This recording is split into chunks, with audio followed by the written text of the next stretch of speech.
Good afternoon. My name is Kyle Roberts, and I am the Executive Director of the Congregational Library and Archives. Welcome to today's virtual book talk, Word Made Fresh, an invitation to poetry for the church with Dr. Abram Van Engen.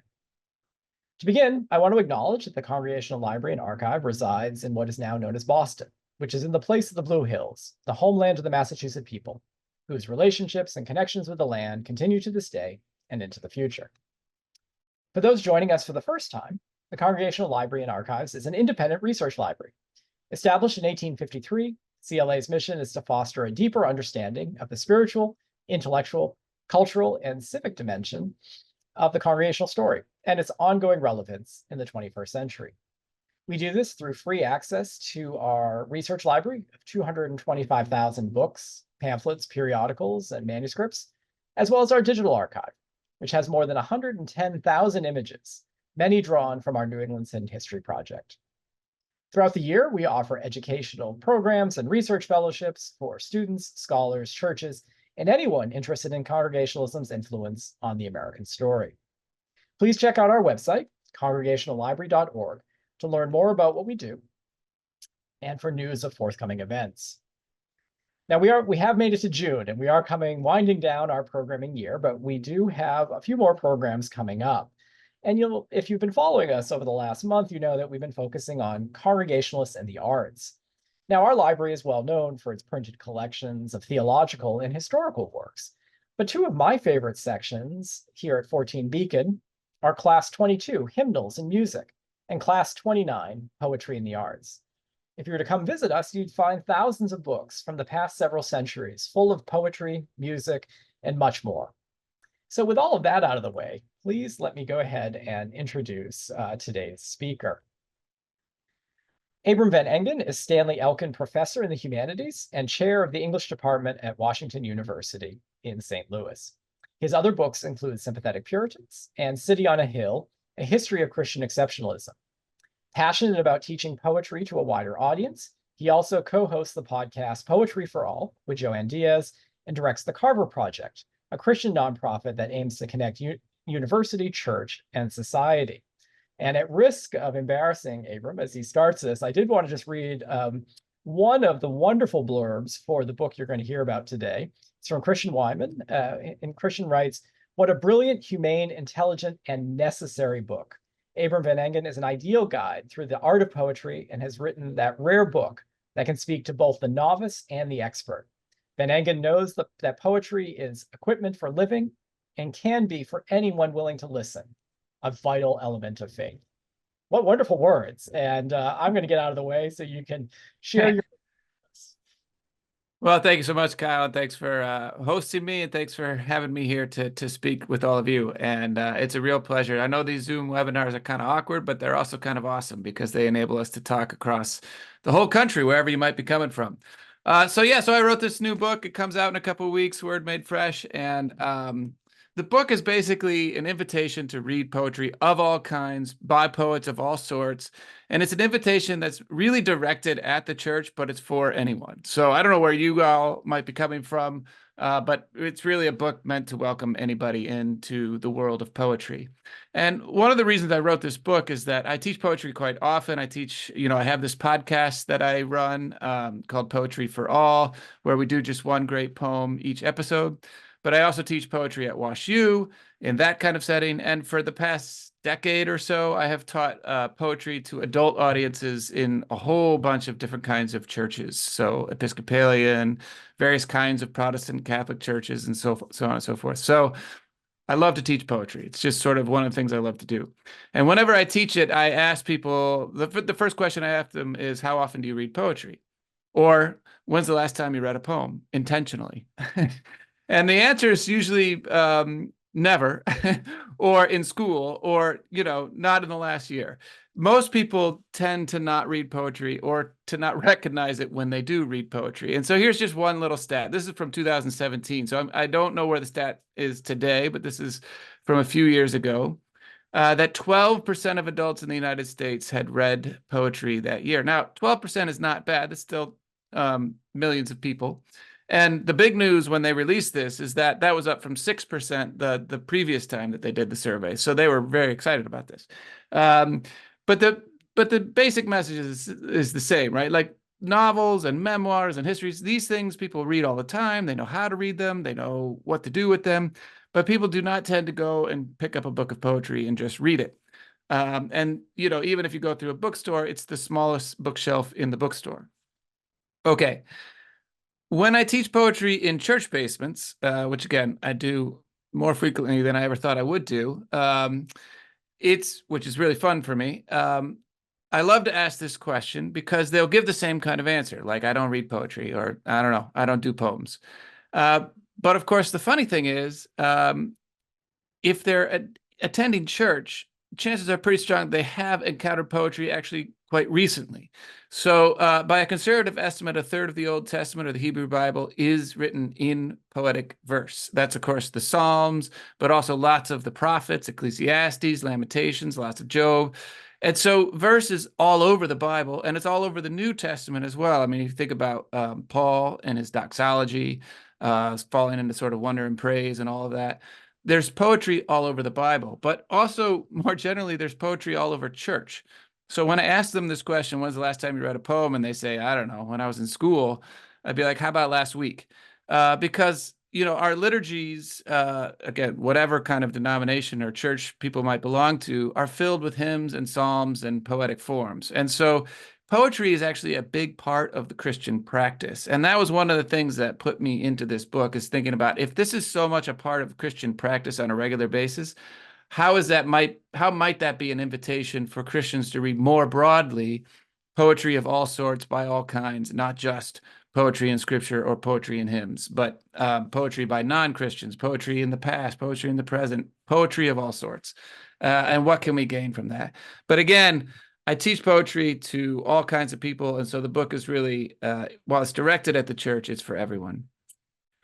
The first thing that I think I need to explain to people when I begin teaching them about poetry is that poetry is in fact for us. And that might seem obvious, but on the other hand, I think a lot of people don't tend to think that poetry has actually been written for them. When they encounter poems, they tend to think, oh, this is written for people with a PhD, or this is written for fellow poets, or this is written for people who seem to read differently than I do. And I get that response, and you get that response a lot with especially the sort of complicated poets that a lot of people have met in schools. And they think, okay, I don't know what's going on here, but it isn't for me.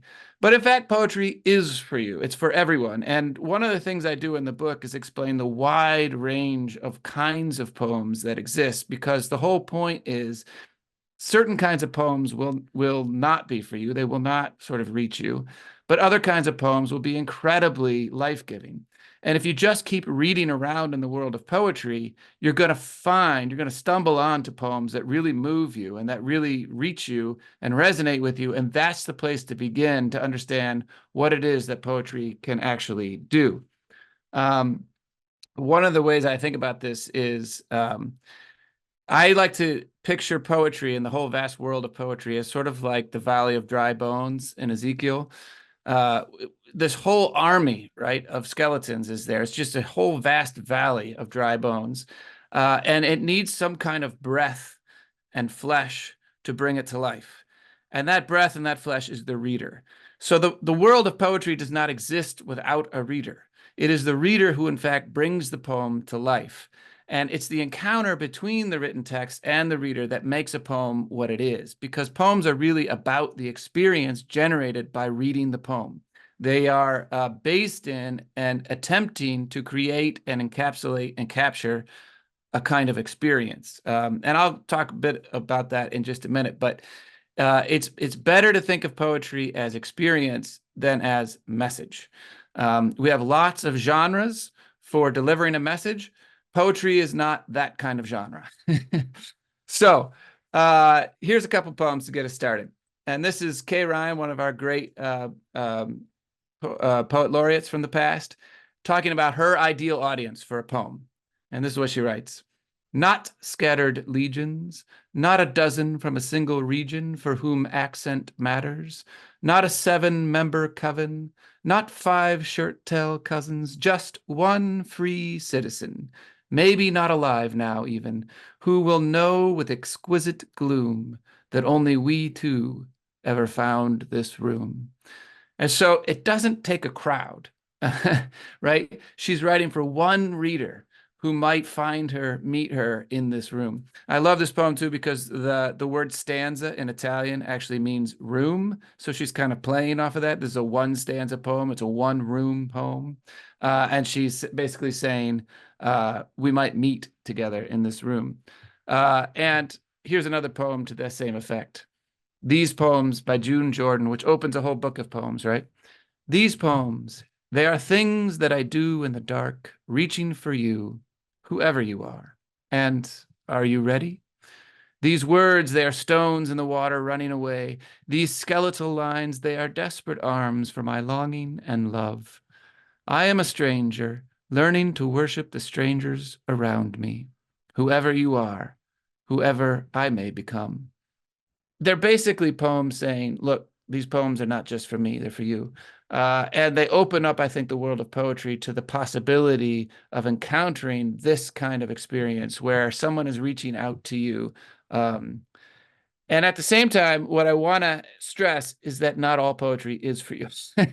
So having just said that poetry is for you, I would also reiterate that not all poetry is for you. And the reason I would say this, you being whoever you are, because not all poetry is for me either. The reason I say this is that I have found it very freeing to talk to, again, adults in various church basements or students at WashU or wherever we might be, to say, look, you don't have to love every poem you read. Just as like you don't have to love every novel you read or encounter, right? Like a lot of poems are just not going to work for you, and that's totally fine. Even the poems that are supposedly great, even the poems that have won all the awards, that's fine. They work for other people. They may not work for you, and that's totally okay. And so I like to tell people that being full-grown adults allows them the great freedom to never have to take a test about poetry again or be judged for what they like or dislike in the poetry world. The freedom, I think, is there then to keep reading. So when you encounter poems you don't like, you don't have to say, poetry's not for me. What you can do is say, these poems are not for me. Let's try other kinds. And one of the things I do in the book is I just throw a whole bunch of poems down in one chapter to say, do you like this kind of thing? Do you like that kind of thing? What about this kind of thing? How about this? Just to give people a feel for the range that poetry has and the different ways it might affect us or reach us. So let's do that. Let's do just two in a row. These are two very different poems. All right, so this is As Kingfishers Catch Fire by Gerard Manley Hopkins. And if you don't know Gerard Manley Hopkins or you don't know his poetry, I'm going to read this and you're not going to know what's happening.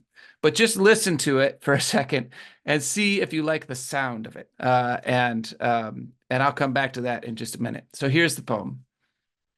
As kingfishers catch fire, dragonflies draw flame, as tumbled over rim and roundy wells stones ring, like each tucked string tells, each hung bell's bow swung finds tongue to fling out broad its name.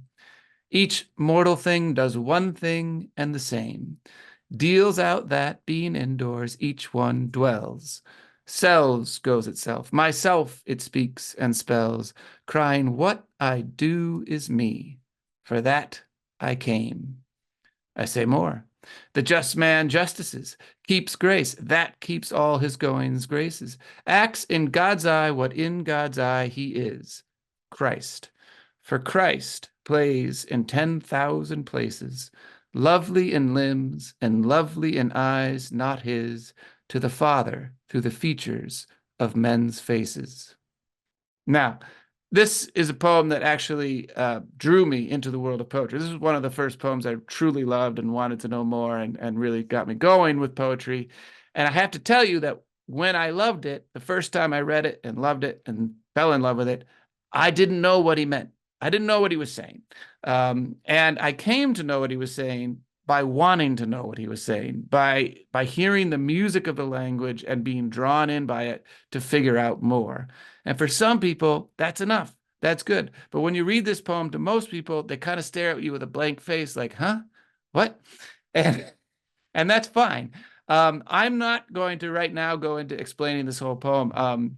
Kyle, I asked to share a link to a piece where online, if you want to hear me sort of explaining all this, We also just did a podcast episode in Poetry for All about this poem. So there's lots of places where you can hear me saying lots more about it. My only point here is that some people love this kind of more difficult kind of poetry, and other people find it just utterly confusing. And they say to me things like, why doesn't the poet just say what they mean? Which is fine, except that poets do say what they mean. They just say it in a particular way because they're not primarily delivering a message. Okay, so let's try a different kind of poem then instead. Here's a very different kind of poem. This is Just to Say by William Carlos Williams. I have eaten the plums that were in the icebox and which you were probably saving for breakfast. Forgive me. They were delicious, so sweet and so cold. Okay. So what's great in a classroom setting, which I can't really do on a Zoom webinar setting, is to ask people, which of these poems do you prefer? Which kind of poem draws you in? And what's also fantastic is if you ask people what their objections might be to poetry like this. On the left with the Hopkins, you'll hear people say, it's just so hard. I mean, why don't they just say what they mean? I don't get it, and so on and so forth. If you ask people what their objections to the one on the right are, they say, oh, come on, is that really a poem? I mean, it's just like a note. Like what makes that poetry? It's just so simple. And so you run into this paradox where people sort of have these objections, mutual objections to poetry, where it's like either too hard or too simple. And so one of the things I do when I teach poetry is I ask people, what's an ideal poem in your mind? What does it look like? Does it rhyme? Does it not rhyme? Is it long? Is it short? Does it have stanzas? What's it about? What's the subject matter? Because if they can begin to imagine in their own mind what an ideal kind of poem might look like, I can tell them that poem exists. Poems like that exist because the world of poetry is so vast and so large that poems are out there that will reach you in exactly the way you want to be reached. And as soon as you find it, you can actually begin to explore the world of poetry a little bit more. So how do you actually begin reading around in the world of poetry? Well, I have a very studied answer to this. My answer is just do it, just read. The reason I say this is because I often get this question as well. And I understand where it's coming from, but it's also kind of funny because when you tell people to just start reading poems, they don't necessarily know what to do with a book of poetry. With a novel, we know what to do. We start in the beginning, we start reading. With a memoir, with a history. With most books, we know what to do. We just open it and start reading. With a book of poems, it's not always clear what do we do. Do we read a poem and sit with it? Do we read a poem and read the next? Do we start in the beginning? Do we start somewhere else? And the answer is any of the above, whatever. And what I like to do is I read a book of poems from beginning to end. It doesn't take that long. There's actually not a lot of ink in a book of poems. So you can read a whole book of poems from beginning to end, usually in about 2 hours. And you find what you like in doing it. And you find a lot of poems that you don't like or that just don't do anything for you. And that's totally fine. The other thing I recommend to people, and this is sometimes freeing for them, is to bring themselves to the poem. So sometimes people believe that they have to understand a lot about the biography of the poet and the place and time. All of that can help. But really, because poetry is the meeting of a poem with the reader, then you've got to bring yourself to the text. And there are times when poems will resonate with you because they're going to touch on something in your life that's particularly meaningful that will not resonate with the next person over who's reading the exact same poem because they haven't lived your life. And so I have a whole chapter about what it means to read personally and some examples from my own life of reading personally across a wide range of poems. But I also tell people to read for pleasure. And here I think the point is, by pleasure, I mean to be moved, to have something resonate. It might be that you're challenged by a poem. It might be that you're changed by it. It might be that you're moved by it. It might be that you're delighted by it or sorrowed by it or whatever it might be. But to be moved by a poem is the first place to begin. And again, not all poems will do that. The point of the poem is the experience that the poem creates. And I say that it's part of what makes poetry unique. That's not necessarily true. I mean, novels are also about experiences and creating and producing experiences. But poetry really lives and dies on the effect. And that's why I think of it as the most sort of embodied of the literary art forms. Because even though all you're doing is reading words on a page with your eyes or whatever, the idea of the poem is to have a full body effect. And again, when poetry works, it's kind of that all the way through you sort of effect. And we should not expect that to happen very often. It can happen. It's great when it happens, but a lot of poems are not going to make that happen, and that's totally fine. Here's a poem I love to read when I'm sort of starting down this road of teaching people poetry. This is Billy Collins, and it's called Introduction to Poetry. I ask them to take a poem and hold it up to the light like a color slide, or press an ear against its hive. I say, drop a mouse into a poem and watch him probe his way out, or walk inside the poem's room and feel the walls for a light switch. I want them to water ski across the surface of a poem, waving at the author's name on the shore.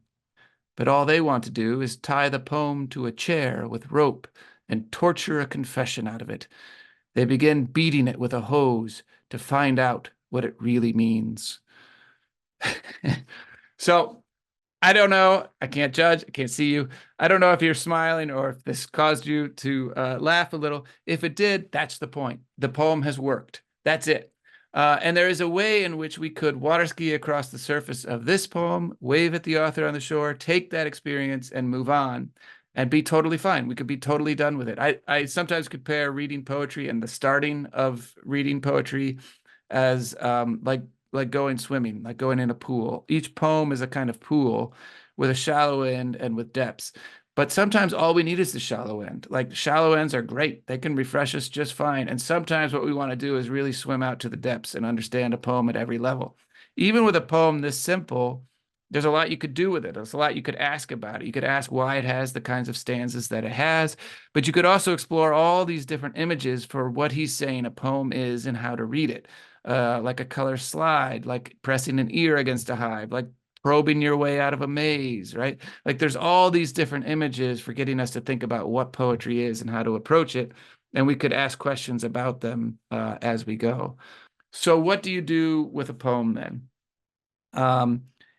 Again, if you're inclined by a poem to want to know more about it or about a poet, right? So there, if Hopkins does it for you, and lots of Hopkins sounds like the poem I just read, and you could read a lot more, and he's probably my favorite poet. There's a lot you could do with it. Then if you're moved, you could begin to ask questions. You begin to dig a little deeper. You can live with the poem and get to know it, and it can change your life. I say that it sounds kind of grandiose, but it's in fact true. The questions that you might ask of a poem are not the kinds of questions that you have to have a PhD to ask. They're actually quite simple. And the more you ask them, the more you can just begin to get into the mechanics of poetry and really understand what poets are doing and how the poem is working. But again, the point of understanding how a poem works is not to write a paper about it or pass a test about it. It's rather to deepen your experience of it so that when you read it again, your experience of it actually is enriched by understanding more of what the poet is doing. So I thought to illustrate this, I would go to the simplest poem we've read today. This is Just to Say, and show you how much you can ask, even of a very simple poem like this, how much more you could begin to understand how the poet's doing what the poet is doing. So one simple thing, one simple question to ask of a poem is, how are the stanzas working? What is a stanza? A stanza is a room. Well, this poem has 3 stanzas. And so each one is a kind of room. And you can ask, what is happening in each room? So like in a house, you have a living room and certain things happen in there, and a dining room and a kitchen and whatever. And then usually you have a hallway that connects them, right? That's the basic structure of a poem. You have different rooms with different functions being connected across. So you have this first stanza. I've eaten the plums that were in the icebox. What's happening in this stanza? Well, it's just a declaration. It's just, this is the deed that's been done, right? And you could see immediately that if this were the entire poem, it would be kind of like a crap poem. It would not be a very good poem. It's not one that we would still be reciting. It's not one that would be all over Twitter during the pandemic, which this poem was. It's not one that everybody would remember. This is one from the early 1900s, right? It would just be not much of a poem. All right, so what happens in the second stanza then? Well, in which you were probably saving for breakfast. Suddenly, you've got a whole new context. right? You've got relationships, you've got a you, you've got somebody else involved. You even have kind of a moral conundrum. They were saving it, you took it. Is that okay? Right? But you can also see that if these were the only two stanzas of the poem, it still would not be a very good poem. It really is clinched in the final stanza, right? Forgive me, they were delicious, so sweet and so cold. And what happens here? Well, it's kind of like an apology without an apology, right? Like, forgive me, but really no forgiveness necessary because they were amazing, right? What you also see happening is that in this last stanza, there is a kind of focused, intense attention to the plums themselves. The way to imagine this poem, this is another thing you can always do, is imagine the situation of the speaker, what caused this poem to be written. And I love to imagine this poem being written because he basically took somebody's fruit for breakfast and was heading out the door with it. He ate it and he was like, oh, dang, that is such good fruit. I've got to write down a note, basically saying, sorry, I took it, but also thank you for that because it's amazing, right? So in other words, it's like caused by the goodness of the thing, the noticing of it, the intense attention to it. That's part of the point of the poem itself. The other thing that's easy to do is to look to the lines and the line breaks. And one of the easiest things to do with this poem, which I do in the book, but I haven't done here, is basically rewrite it without the line breaks and see if it has the same effect. And it just doesn't. The short line breaks are part of what makes the poem the poem. If you write this out without line breaks and without stanzas as simple sentences, it just doesn't have the effect that it has. So why do short lines create a kind of effect? Well, a lot of poets have written about this and theorized about this, but the basic gist of it is the shorter the line, the more it focuses your attention. It slows you down. If you fill white space around it, you're basically saying each of these words super matters. You need to really pay attention here. And of course, what is the poem about?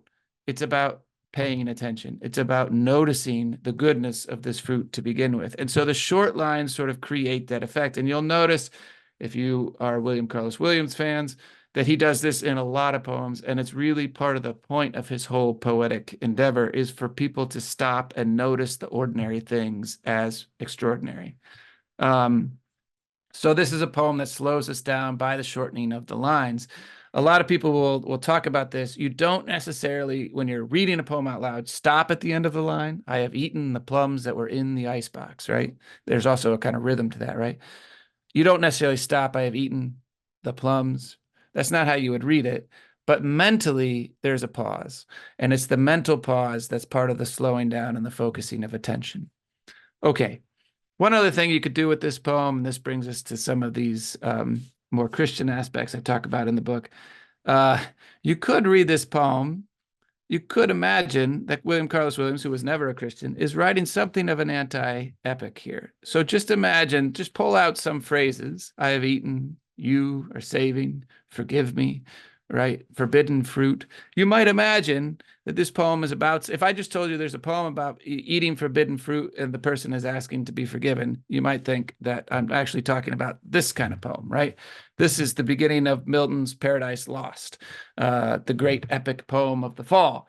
So are we talking about the fall here? Well, William Carlos Williams is having way too much fun to really be talking about the fall, but he is, in a certain sense, creating a kind of challenge to Genesis 3. So if you think about what Genesis 3:6 says, it says, when the woman saw the fruit of the tree was good for food and pleasing to the eye and also desirable for gaining wisdom, she took some and ate it. It's not like God put, in the story of that story, it's not like God put, rotten fruit in the garden and said, don't eat it. It's the very goodness of the thing that makes it alluring. It's the taking of the thing that makes the goodness of it noticeable. So then you've got this incredibly interesting and complicated theological question about the taking of a good thing, the noticing of it as a good thing, and yet the disobedience. And so in a way, you could read this poem as a kind of mini anti-epic that's forcing you to think about Genesis 3:6 very carefully. That might be pushing the poem too far. You might not, want to go there, and that's totally fine. The point about poetry is that it's open to possibilities. And sometimes people say, well, did William Carlos Williams put that in there? Well, I don't know. But also it's sort of there. So one of the ways to read poetry is to ask what is there and stop asking what did the poet put there intentionally. The real question is what's actually there to be thought with and dealt with and experienced. Okay, that might be a little bit about how. Now, a question will be about why. And a lot of my book is about why. Why bother with poetry at all? What does it do for us? But here I'm just going to be very brief, like 5 minutes, and give some very brief answers. One is that it makes things fresh. Obviously, this is the title of my book, Word Made Fresh. I think this is really important. And one of the things that poetry does is it takes what is very familiar to us and it makes it unfamiliar so that we can see it anew. This is part of the point of it. And so this is a process called defamiliarization. There's a lot of language around this. There's a lot of theory and talk around this. But basically, it's the idea that you see a tree every day and you don't notice it anymore until a poet says, man, have you seen this tree? And then they use all different sort of tricks of language to get you to really see it again. And suddenly what was so familiar to you that you no longer even noticed it becomes fresh. This is true not just of nature and of all kinds of things like that, but it's also true, for example, of scripture. So there's lots of poems that take a passage from scripture and then rework it and get us to enter it from a new angle. And suddenly what we read 1,000 times and isn't interesting to us anymore becomes fresh and interesting. The Psalms repeatedly have this refrain said, sing a new song, right? Psalm 96, all these Psalms. Where God says, sing a new song, and the psalmist is writing that. That word new in Hebrew can also be translated as fresh, sing a fresh song. That's a lot of what poetry does. I think of poetry as sort of taking off from that mandate in the Psalms. So here's a poem to get into that. This is Richard Wilbur, is one of my favorite poets as well. This is a poem in which he wants to basically praise a summer day. It's like, great, it's a glorious summer day. How am I going to praise this day? And what he does in the poem is he flips the world upside down. He takes the sky and he imagines that it's the ground and the dirt, and he takes the dirt and the ground and he imagines that it's the sky. So moles are flying and birds are burrowing, right? And so he flips the whole world upside down, and then he asks himself, why am I doing this? And this is the poem that offers a kind of answer. Obscurely, but most surely called to praise, as sometimes summer calls us all. I said, the hills are heavens full of branching ways, where star-nosed moles fly overhead the dead. I said, the trees are mines in air. I said, see how the sparrow burrows in the sky. And then I wondered why this mad instead perverts our praise to uncreation. Why such savors in this wrenching things awry? Does sense so stale that it must needs derange the world to know it? To a praiseful eye, should it not be enough of fresh and strange, that trees grow green and moles can course in clay, and sparrows sweep the ceiling of our day? So in other words, shouldn't it be enough that the world is glorious and great and big? Shouldn't that be enough? Shouldn't we just be able to praise it? And his whole point is, no, we can't do it. We keep failing to do that. Emily Dickinson says of this, she describes this as our infirm delight. It's our delights that are the problem. They are sick. And the sickness is a kind of staleness. So what needs to happen is that the world actually needs to be wrenched awry. We must derange the world to know it. We speak a kind of mad instead. We uncreate. And the reason to do that, says Wilbur in this poem, is so that we can actually see it the way it is and praise it for what it is. And so this is a great poem that I teach as part of a kind of what we call Ars Poetica, a poem about the writing of poetry. It kind of gives a rationale for why poems do what poems do. And if you want to read a lot more about this poem, there's a piece online that I have that Kyle just shared in the chat that explains how this poem is doing what it's doing, because in the poem itself, it is also wrenching things awry and flipping things over on its back and so on and so forth, which you can read about if you like. So to make things fresh, that's one thing. The other thing is, I would say about poetry, in a weird way, in a way kind of unique to it, it travels with you. And what I mean here is that Um, by design, poems are often easy to take with you. You could tuck a line from a poem in the back of your pocket of your mind. And as I say, that line might be exactly what you need. So just to give an example, I love that Hopkins poem from earlier. I have by now memorized it, but for many years I didn't have the whole poem memorized. What I did have memorized was one line from that poem that meant an especially a lot to me. Christ plays in 10,000 places. And that's all I needed to bring back the whole experience of the poem and the idea of the poem to me. And I could use that line wherever I needed it, to remember it, right? Or there's a great poem by the poet Philip Larkin. He's a great sort of ardent atheist poet, but he's got this amazing poem about churches called Church Going, where I think better than any Christian, he describes what a church is and does and why it matters so much. And the last stanza of that poem begins, "A serious house on serious earth it is." That's a line I have memorized without memorizing all 9 stanzas of that poem or however many stanzas it is. And it brings back the experience of the poem. So it travels with you. But the other thing about poems is that they travel with you and change even when even when the text doesn't change, you change, and the poem's experience changes and travels with you, kind of like a friend. So I have a whole chapter in this book about how poetry can act like in a form of friendship that can be a kind of friend to you. So let me end with my favorite poem of all time, which has done this for me. And this is a poem called Those Winter Sundays, where a child who's grown much older is thinking about his father and what his father used to do for him as a boy. Those Winter Sundays by Robert Hayden. Sundays, too, my father got up early and put his clothes on in the blue-black cold. Then, with cracked hands that ached from labor in the weekday weather, made banked fires blaze. No one ever thanked him. I'd wake and hear the cold splintering, breaking. When the rooms were warm, he'd call, and slowly I would rise and dress, fearing the chronic angers of that house, speaking indifferently to him who had driven out the cold and polished my good shoes as well. What did I know?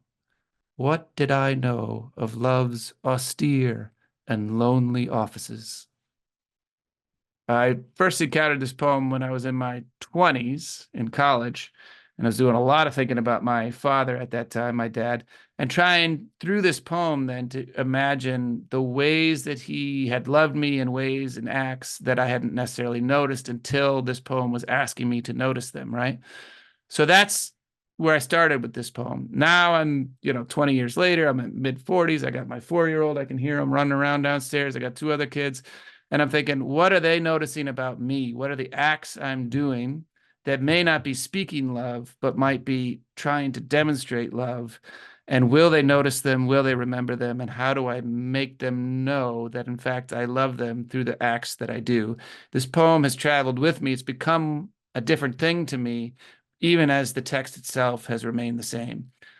So that's just one way that poems can sort of befriend you, challenge you, and travel with you. My definition for poetry is that it's the art of attention. I think that it brings a particular kind of attention to the world, and that it asks us to pay a particular kind of attention to the world. And it can do that for anyone. You don't need a PhD. So that's talk. That gets you a little sense of the feel of the book, which's got a lot more obviously in it. And I'm happy to take any questions and talk with you about any of it. That was fantastic. Thank you so much. So much in here. So much that you've given us. So thank you for such a rich gift.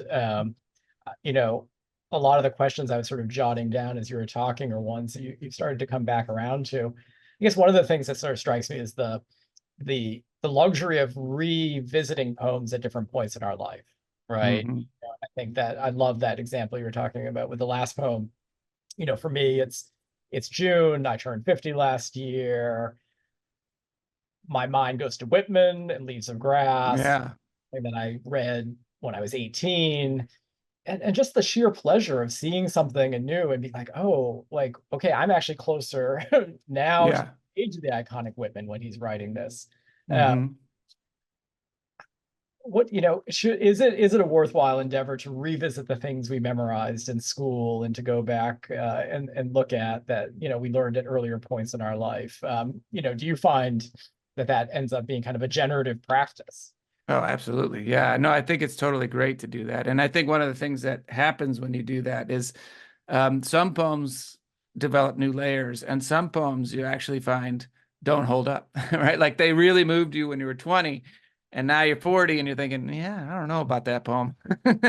But what's interesting is that the different kinds of experiences that you can have with a poem allow you also to track yourself. Mhm. Why did this poem strike me when I was 20 and not when I'm 40? Or why didn't this poem strike me when I was 20? Because it's so meaningfully to me now, right? So there's a way in which a poem offers you this avenue into yourself and to your own sort of who you are, what resonates with you and why, where you've been and where you're going. So I think the traveling of poetry is really important. And this whole chapter I wrote on poetry as friendship is really about that.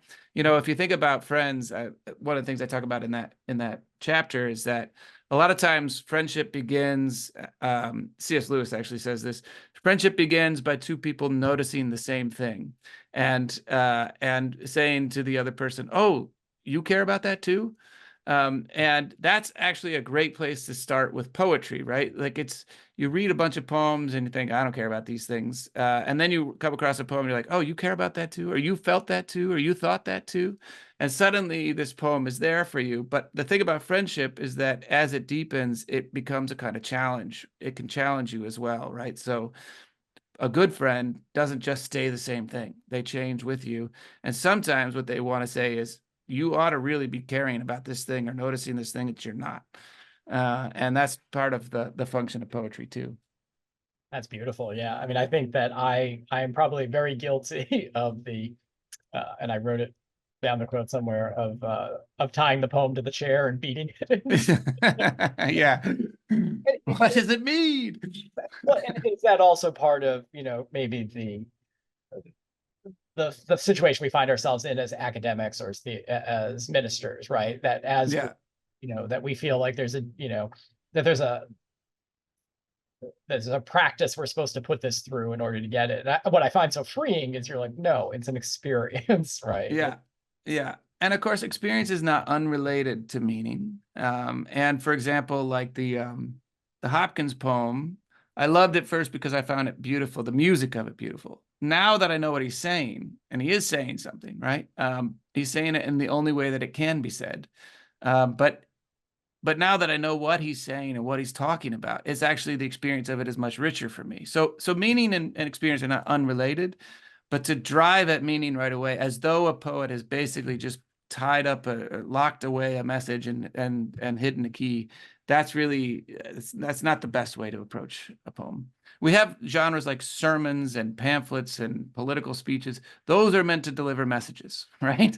And they could do more than that too, but that's really for delivering messages. Poems are not really about a message. Yeah, that's wonderful question here from Charles Hambrick Stowe, a longtime friend of the. I love your work. There you go. So Charlie asks, Bob Dylan concluded his Nobel lecture, perhaps answering those who complained that he just writes songs and not literature, by pointing to the fact that Shakespeare wrote for his words to be performed. How Mm. important is the oral quality of poetry, that we speak it aloud and listen to it spoken rather than just reading it silently? I think it's intensely important. And it's really the roots of poetry. I mean, poetry began as an oral art form. And if you have a good reader of a poem, then even a poem, I mean, I think about this with Shakespeare all the time, right? If you read Shakespeare on the page, it's much more confusing than to go watch Shakespeare on the stage.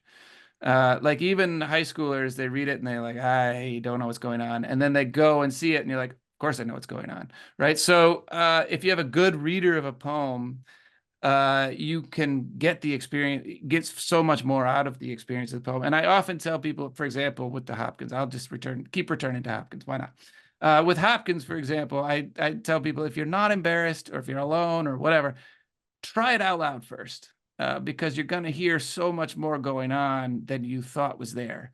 And if you do it enough times, you could start to hear it every time you read it, even if you're reading it silently.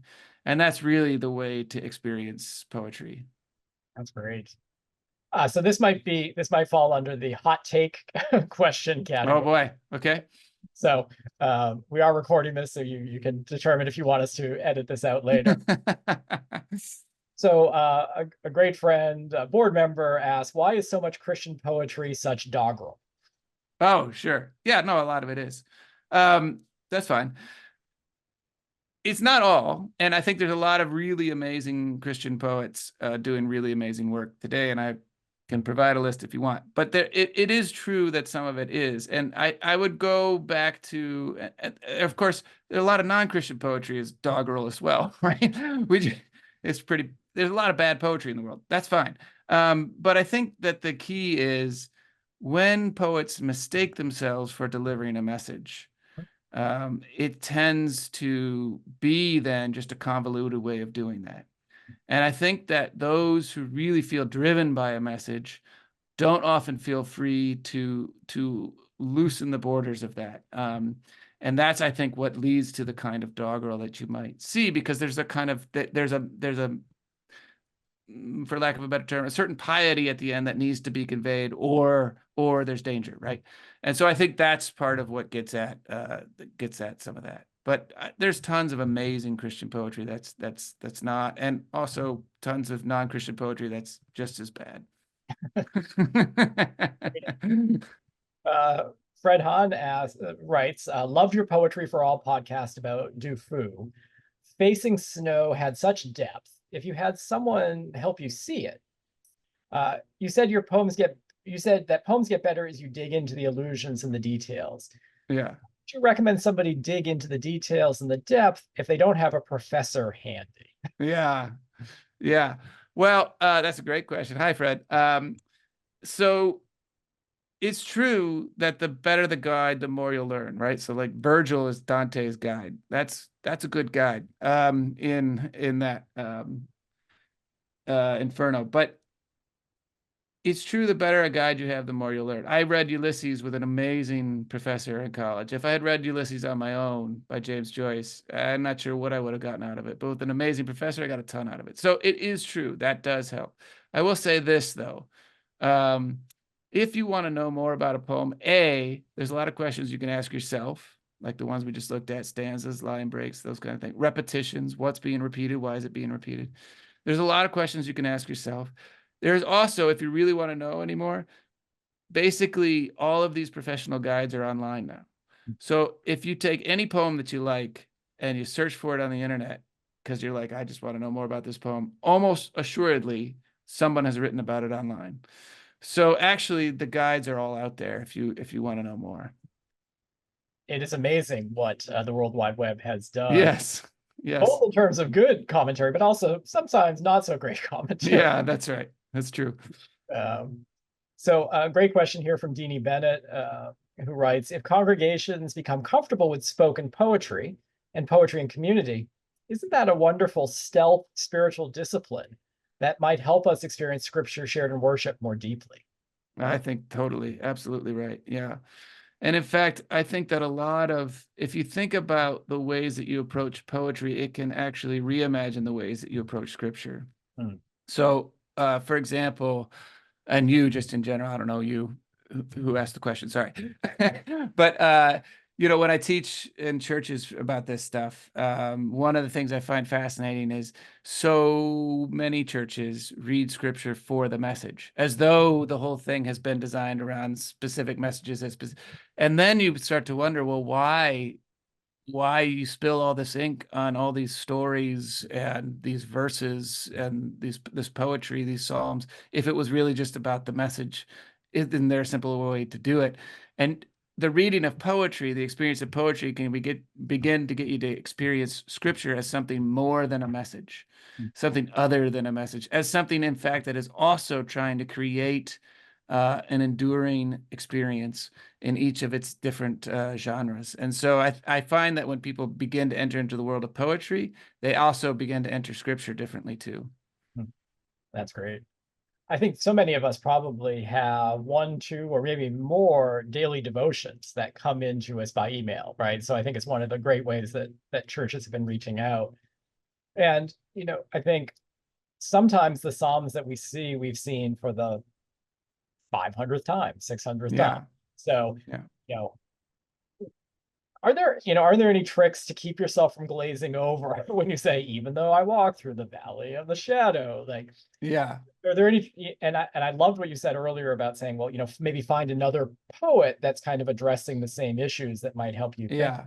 But is there anything that you would say, as I'm sitting on the subway, okay, Kyle, don't glaze over, but actually, stop yourself. Yeah. Yeah. I would say two things. One is, first of all, one way to make scripture fresh pretty quickly is just to try different translations and see what are they picking out? How are they doing it? How are they phrasing it? And especially when you get to the Psalms, so many different translations are trying to do different things with them.